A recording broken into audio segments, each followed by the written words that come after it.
ముందుగా మనం చెప్పుకునే సినిమా అప్పటిలో వచ్చిన బాహుబలి నుంచి మొన్న వచ్చిన కల్కి వరకు ఏ సినిమా ఎన్ని వందల కోట్లు వసూలు చేసిందనే వివరాల్లోకి వెళితే మొదటి స్థానంలో ప్రపంచంలో అత్యధిక వసూలు సాధించిన చిత్రంగా దంగల్ సినిమా పేరిట రికార్డు ఉంది.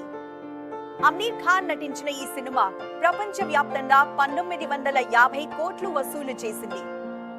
ఇక రెండవ స్థానంలో ఇండియాలోనే అత్యధిక వసూలు సాధించిన చిత్రంగా బాహుబలి 2 సినిమా రెండో స్థానంలో నిలిచింది.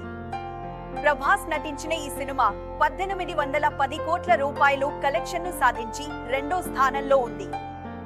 బాహుబలి తర్వాత ఎస్ఎస్ రాజమౌళి తీసిన త్రిపుల్ ఆర్ సినిమా మూడవ స్థానంలో ఉంది.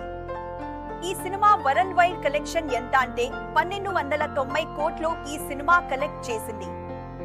ఇక KGF chapter 2 cinema Indian box office వద్ద 4వ స్థానంలో నిలిచింది. కన్నడ హీరో యష్ హీరోగా నటించిన ఈ సినిమా 1230 కోట్ల రూపాయలు వసూలు చేసి 4వ స్థానంలో నిలిచింది.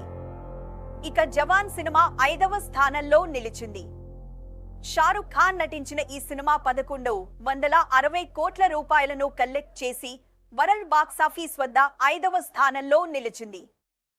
ఇక పఠాన్ సినిమా విషయానికి వస్తే ఈ 1050 కోట్ల రూపాయలు బాక్సాఫీస్ వద్ద కలెక్ట్ చేసింది. షారుఖ్ ఖాన్ నటించిన ఈ సినిమా 6వ స్థానంలో ఉంది. ఇలా ఇప్పటి వరకు 6 సినిమాలు 1000 కోట్లకు పైగా వసూలు చేసిన అరుదైన రికార్డు సాధించాయి.